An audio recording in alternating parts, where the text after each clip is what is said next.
SER Podcast.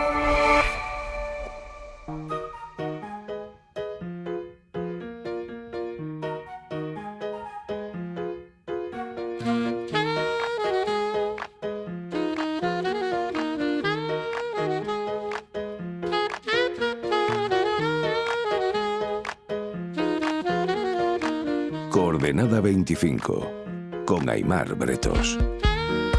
Y con Andrea Ricci. Buenas noches, Andrea. Buenas noches, Aimar. Corresponsal de Asuntos Globales del País, analista de Hora 25. ¿Cómo estás? Muy bien, muy contento de estar aquí contigo y con el equipo y los oyentes de Hora 25. Te estrenas en Coordenada 25 en una semana clave, además, en el que la actualidad está marcada en todo el planeta por la Asamblea General de Naciones Unidas, que es reflejo del cambio de orden que estamos viviendo. ¿Qué nos propones? ¿Qué vamos a hacer esta noche? Pues yo creo que esta asamblea es una puesta en escena de un pulso que marca el devenir del mundo, un pulso importante que conviene conocer, porque como dijo John Locke, para defenderse del mundo conviene conocerlo profundamente. Entonces tenemos una ocasión, una oportunidad de intentar desencriptar las corrientes profundas a la vista de lo que está ocurriendo ahí. Y lo que está ocurriendo es el pulso entre un bando de insurgentes que quiere sepultar el multilateralismo, el mundo basado en normas, lo poco que habíamos conseguido construir hasta ahora, frente a otros que intentan defender ese marco, ese sueño. Y entre los primeros hay muchos estados cuyos presidentes desfilan allí, hemos visto ya algunos, bastante notable, y detrás tienen también algunos tecnoemperadores que les ayudan en la tarea de demolición. El capitán de ese bando de insurgentes que quiere acabar con el multilateralismo es Donald Trump. Lo vimos ayer, nos escandalizó mucho su discurso, Andrea, pero yo sé que tú vas siempre con las luces largas puestas y quiero preguntarte si consideras que el discurso ayer de Trump intentando destrozar la ONU desde dentro de la ONU supone realmente un antes y un después en términos históricos, o no lo es. Yo creo que es el emblema de un cambio profundo, más que un antes y un después, porque es el emblema, es el izado de la bandera de un movimiento que viene de antes, con lo cual lo veo más bien como algo simbólico. Y naturalmente tiene fuerza, porque esta bandera, además de haberla izado en la ONU, la ha restregado en la cara de aquellos que creen en ese modelo, en esa aspiración, ¿no? Con lo cual duele y resulta algo violento. Pero es algo que viene de lejos, ¿no? Aquí hay una cosa que es... Estados Unidos fue quien moldeó el orden mundial por el que nos hemos regido. Y ahora Estados Unidos es quien está intentando enmendarlo, sino destrozarlo. ¿Qué ha pasado ahí? Ha pasado que han cambiado de parecer acerca de lo que más les conviene. Entonces, siempre es lo que más conviene. Por supuesto, por supuesto. Y entonces se han convencido ahora de que les conviene mucho más un mundo en el cual pueden defender sus intereses por la vía de la fuerza. Y entonces es un cambio de actitud. Lo curioso es que en el movimiento MAGA no hay un consenso absoluto de política exterior. Algunos son aislacionistas, otros son más intervencionistas, pero sí que están de acuerdo en esto. Y de hecho el secretario de Estado, Marco Rubio, lo expresó hace un tiempo de forma muy clara. Dijo, el orden mundial no solo es obsoleto, sino que se ha tornado en un arma que otros utilizan contra nosotros, con lo cual creen que ese orden que ellos mismos han construido ya no les sirve, quieren derribarlo para tener barra libre de defender sus intereses por la vía de la fuerza, de las relaciones bilaterales, donde tienen una ventaja asimétrica y con pocos incordios. O sea que su forma de cabalgar la enorme contradicción que tienen internamente en cuanto a cuestiones exteriores, es decir, ya que vienen a por nosotros, vamos nosotros a por ellos. Sí, básicamente es la idea de tratar de afianzar sus intereses de forma absolutamente descarada. Desde luego no es la primera vez en la historia que Estados Unidos lo hace, pero ahora tienen esta convicción de que para hacerlo y para conseguir sus objetivos les conviene demoler lo que había en términos de instituciones, de ordenación, de procesos y de normas. Claro, dicen, no es la primera vez en la historia. Es que realmente estamos aquí todos escandalizados con el ataque de Estados Unidos o del gobierno de Estados Unidos contra el multilateralismo, pero yo tampoco recuerdo grandes momentos en la historia en los que Estados Unidos haya cambiado de opinión o de planes por lo que opinen los demás. En efecto, tienes toda la razón. Y esto ha sido abundantemente comprobado a lo largo de la historia. Podríamos dar múltiples ejemplos, ¿no? Y la invasión de Irak es el que me viene a la cabeza más inmediato, más fuerte, más duro, ilegal, nefasta en sus consecuencias.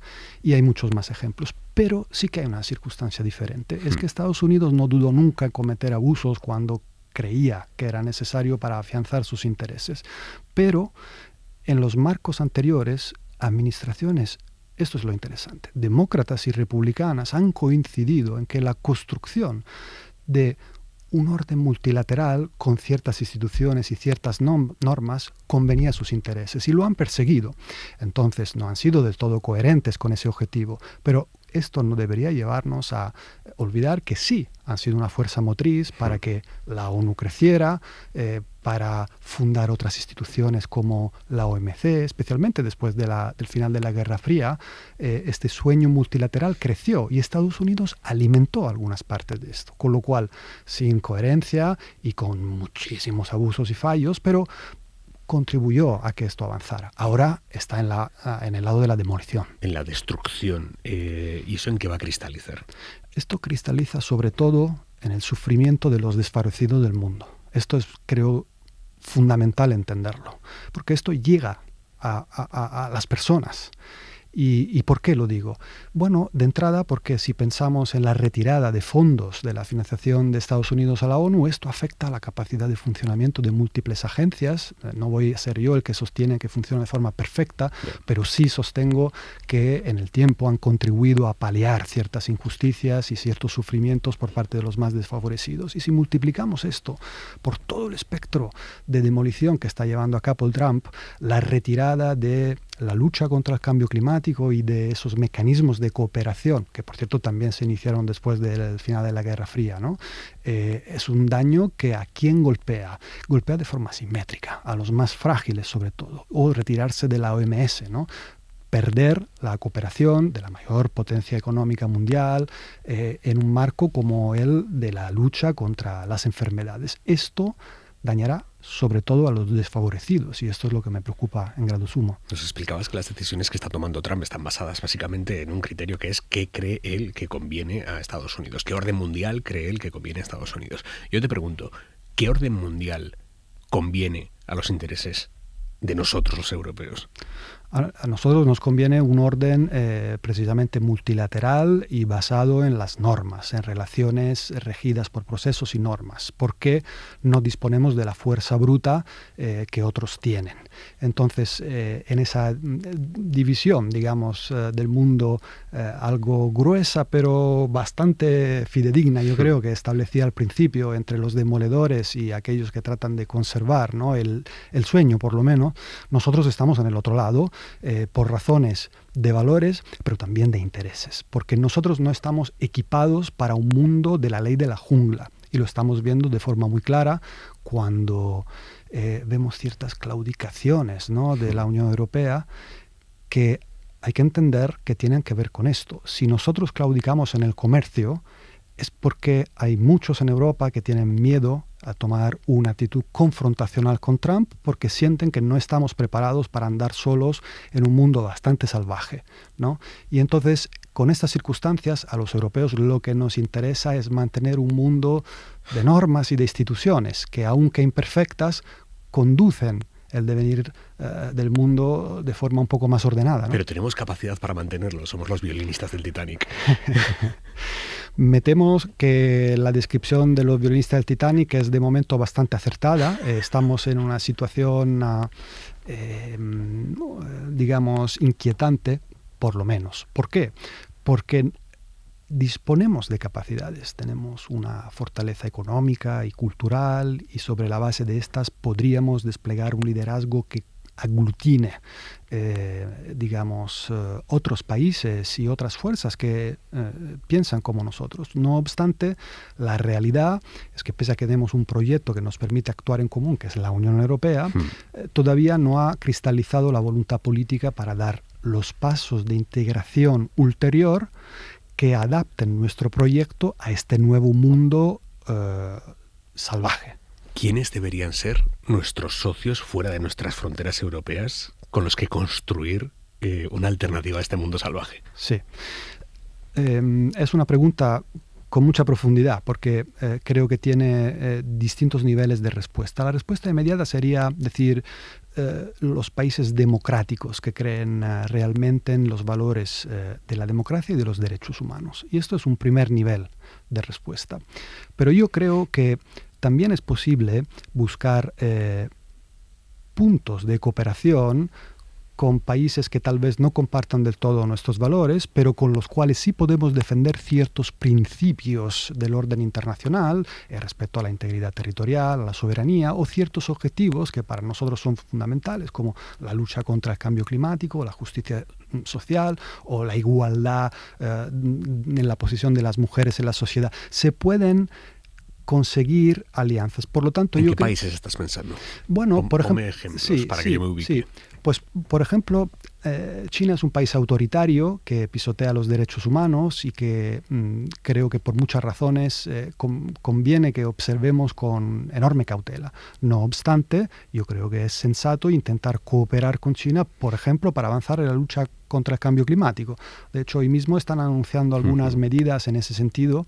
Entonces, es un objetivo valioso y podemos cooperar también con un régimen autoritario, ¿no? Si esto permite avanzar una causa de la cual Estados Unidos está descolgado de una manera absolutamente asombrosa. Claro, lo que pasa es que aquí también nosotros tenemos que cabalgar nuestras propias contradicciones, ¿no? ¿Cómo acercarnos a China, intentar entendernos con China, cuando China podría haber hecho que Rusia parara la invasión en Ucrania? No ha movido un dedo para hacerlo. Nuestro gran foco de desestabilización en las fronteras europeas es ese, y China está comodísima con que siga siéndolo. ¿Podemos jugar esa doble relación con China? Hasta cierto punto. Tenemos que intentar hacerlo, porque es verdad lo que dices. China no solo no ha parado, es que es un facilitador esencial de esa invasión.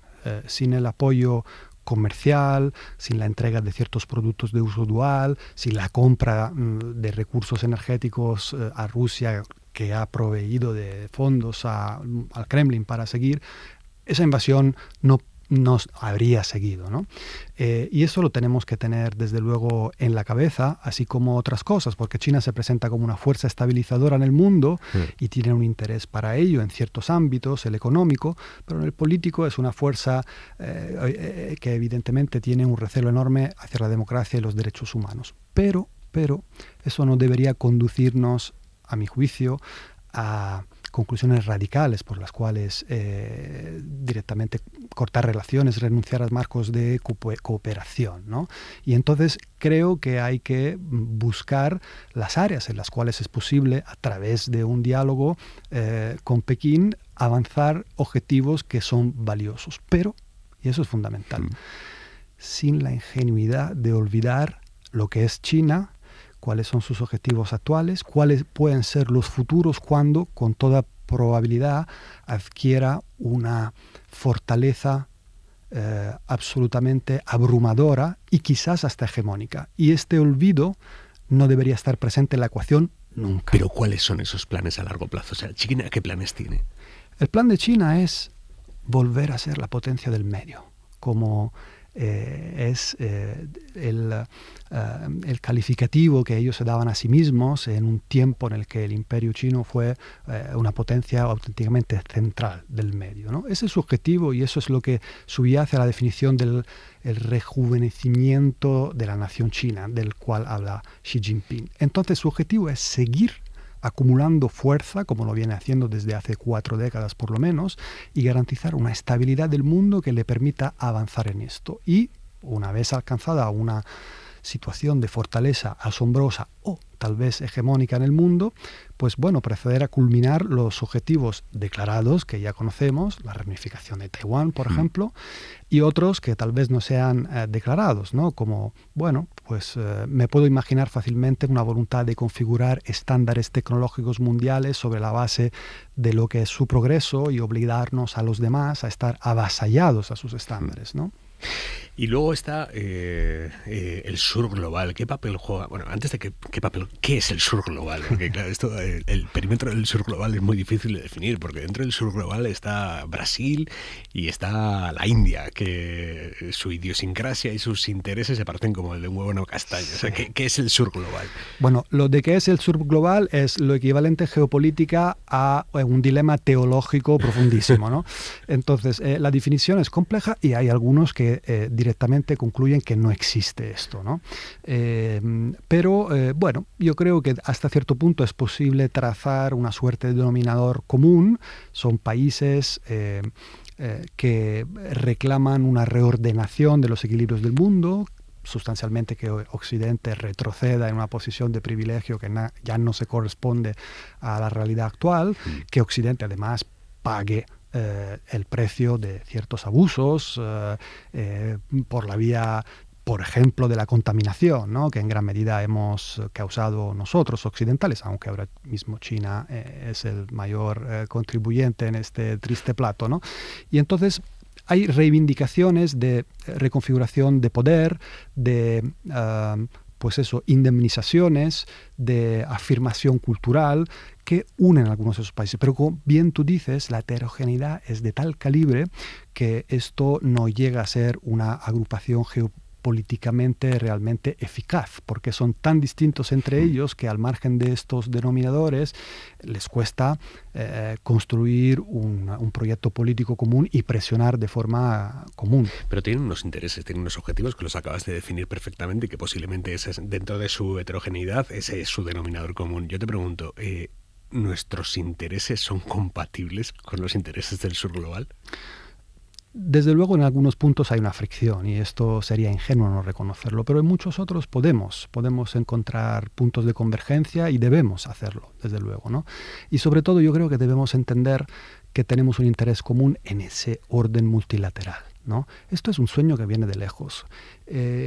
Ya Kant, a finales del siglo XVIII, en ese tratado maravilloso que es sobre la paz perpetua, ya estaba imaginando una sociedad de las naciones. Creo que europeos y sur global compartimos un interés en que esa sociedad de las naciones florezca, porque no podemos estar a gustos ni por valores ni por intereses en un mundo basado en la fuerza, que es lo que quieren algunas potencias de forma muy explícita, como lo dice Trump, como lo hace Putin con los tanques. China, con ambigüedades, se presenta por un lado como una fuerza estabilizadora, pero habrá que ver por el camino. Bueno, otros tenemos otros intereses y ahí podemos coincidir, ¿no? En ese sueño kantiano. Andrea, déjame contarles a los oyentes que esto para mí, el momento es muy importante, porque yo hace unos meses yo decidí que tú tenías que colaborar en Hora 25, tú no lo sabías, que fue la noche que estuviste aquí presentando tu ensayo La Era de la Revancha, que publicaste con Anagrama, un librazo. Si alguien no lo ha leído aún, La Era de la Revancha con Anagrama. ¿Qué tal va el libro, Andrea? Pues muy bien, gracias. Pues está ya en la 3ª edición, ha salido en América Latina, donde ha tenido una buena acogida y siento mucho interés, entrevistas, me han invitado a festivales culturales, así que estoy contento. Pues esa noche yo decidí que tú tenías que ser colaborador de Hora 25 y lo he conseguido. Y en el café en el que terminé de convencerte, tú me dijiste, de acuerdo, pero me gustaría sugerir lecturas a los oyentes. ¿Cuál nos propones hoy? Hoy os propongo un libro que está a punto de salir en España, ya ha salido en otros países, es de Giuliano da Empoli y se llama La Hora de los Depredadores. Lo publicará Seix Barral aquí en España y creo que estará disponible a principios de octubre. Es un libro estupendo porque conjuga una enorme brillantez analítica, que es la que tiene el autor, con un conocimiento profundísimo de las realidades políticas, porque el autor ha sido asesor de políticos tanto en Italia como en Francia, con lo cual es un relato vibrante. Él lo ha definido como un sopapo. Es un libro duro que nos despierta una realidad peligrosa. Entonces es una lectura algo desconfortante de alguna manera, pero extraordinariamente interesante. Qué ganas de hincarle el diente. Sí. Yo creo que merece la pena. Pero para no quedarnos, digamos, con ese sabor amargo, ¿no?, de las realidades inquietantes que afrontamos, yo querría decir, concluyendo, que no hay margen para la resignación y que es posible resistir a esta embestida de los insurgentes que quieren demolerlo todo, ¿no?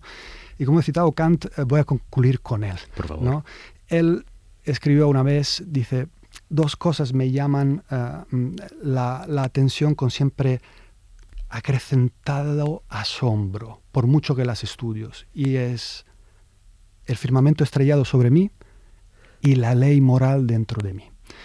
Bien, yo creo que la ley moral dentro de nosotros, ese espíritu de activación, de resistencia, de rebeldía contra estos insurgentes demoledores de todo, del derecho, de las libertades, del progreso, puede conseguir cosas si hallamos dentro de nosotros y desde dentro de nosotros crear coaliciones en la sociedad civil y en la sociedad de las naciones. Me va a encantar seguir hablando cada semana. Habrá muchos oyentes que estén diciendo, ¿cómo era el título del libro que ha dicho? La hora de los depredadores de Giuliano da Empoli, que todavía no está publicado en España, pero en cuestión de semanas sí, con 6 barras. Sí, en pocos días estará a la venta. Andrea, mil gracias. Hasta el miércoles que viene. Gracias a ti, un placer.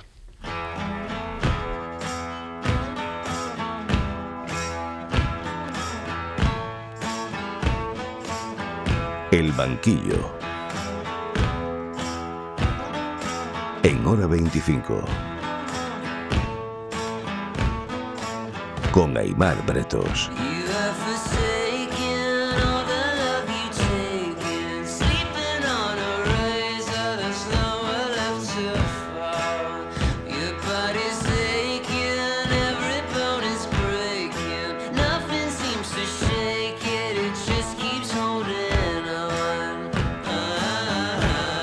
Para no perderte ningún episodio, síguenos en la aplicación o la web de la SER, Podium Podcast o tu plataforma de audio favorita.